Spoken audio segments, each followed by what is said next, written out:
சித்தப்பட்டு பாரம் சுமக்கிறவர்களே, நீங்கள் எல்லாரும் என்னிடத்தில் வாருங்கள், நான் உங்களுக்கு இளைப்பாறுதல் தருவேன். மத்தேயு 11வது அதிகாரம் 28வது வசனம். மிஷன் பள்ளிக்கூடத்தில் படித்த 2 சிறுவர்கள் தொடர்ச்சியாக வகுப்பறையில் ஒழுங்கின செயல்களில் ஈடுபட்டனர். எனவே அவர்கள் இருவரையும் வகுப்பு ஆசிரியர் பள்ளி முதல்வரை சந்தித்துவிட்டு பிற்பாடு வகுப்பறைக்கு வந்தால் போதும் என்று அனுப்பிவிட்டார். இது அவர்கள் இருவருக்கும் புது அனுபவம் அல்ல. அடிக்கடி முதல்வர் அறைக்கு அவர்கள் இருவரும் போய் வருவது சகஜம்.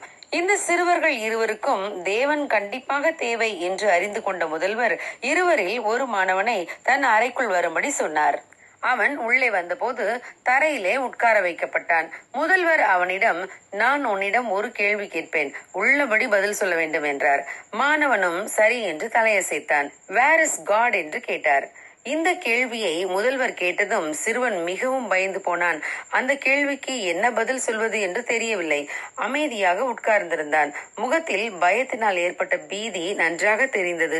மீண்டும் மீண்டும் முதல்வர் அவனிடம் வேர் இஸ் காட் என்று கேட்டுக்கொண்டே இருந்தார். ஆனால் அவனுக்குத்தான் பதில் சொல்ல முடியவில்லை. சிறுவன் பதில் சொல்லாததை பார்த்த முதல்வர் அவனிடம், இப்போது நீ போ, ஆனால் இந்த கேள்விக்கு நீ பதிலை கண்டிப்பாக சொல்லியாக வேண்டும் என்று கூறி அனுப்பிவிட்டார். அடுத்தவனுடைய முறை வந்தது. முதலாவது உள்ளே போன மாணவன் வெளியே வந்தபோது 2வது மாணவன் அவனிடம், டேய், பிரின்சிபல் உன்னிடம் இவ்வளவு நேரம் என்ன கேட்டுக் கொண்டிருந்தார், ஏன் பயந்து போய் வருகிறாய் என்று கேட்டான். அதற்கு முதலாவது மாணவன் அவனிடம், எனக்கு ஒன்றுமே தெரியவில்லை, ஆனால் எப்படியோ காடை காணவில்லையாம். எனவே பிரின்சிபல் என்னிடம் where is God, where is God என்று கேட்டுக்கொண்டே இருந்தார். எனக்கு தெரியாது என்று நான் சொன்ன பிறகும் அவர் என்னை விடவே இல்லை. எப்படியோ காடை காணவில்லை, திருட்டு பட்டத்தை நம்மீது கட்ட நினைக்கிறார்கள் என்றான் பயந்த முகத்துடன்.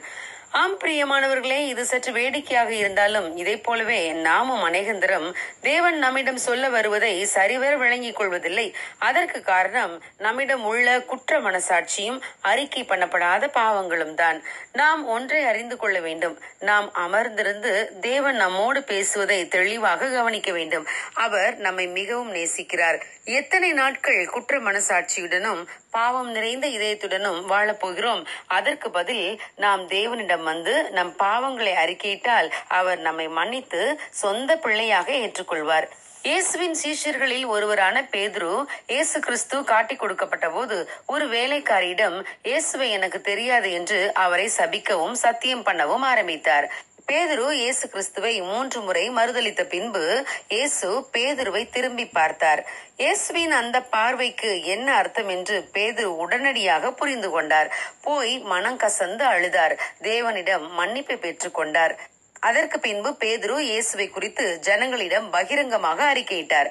ஆம் பிரியமானவர்களே, நாமும் நம் பாவங்களை அறிக்கையிட்டால் நம் பாவங்களை எல்லாம் மன்னித்து நமக்கு மீண்டும் ஒரு புதிய வாழ்க்கையை தர தேவன் ஆயத்தமாயிருக்கிறார். ஆகவே நாம் இனி கழுவப்படாத இதயத்துடனும் குற்ற மனசாட்சியுடனும் வாழ தேவையில்லை. நாம் அவரிடம் வந்தால் அவர் நமக்கு பாவத்தை மன்னித்து இளைப்பாறுதலை தருவார். ஆகவே தேவன் நம்மிடம் சொல்ல வருவதை விளங்கிக் கொண்டு அவர் தரும் பாவ மன்னிப்பை பெற்றுக் கொள்வோம். அப்பொழுது நமக்கு இளைப்பாறுதல் நிச்சயம் கிடைக்கும். God bless you. Have a blessed day.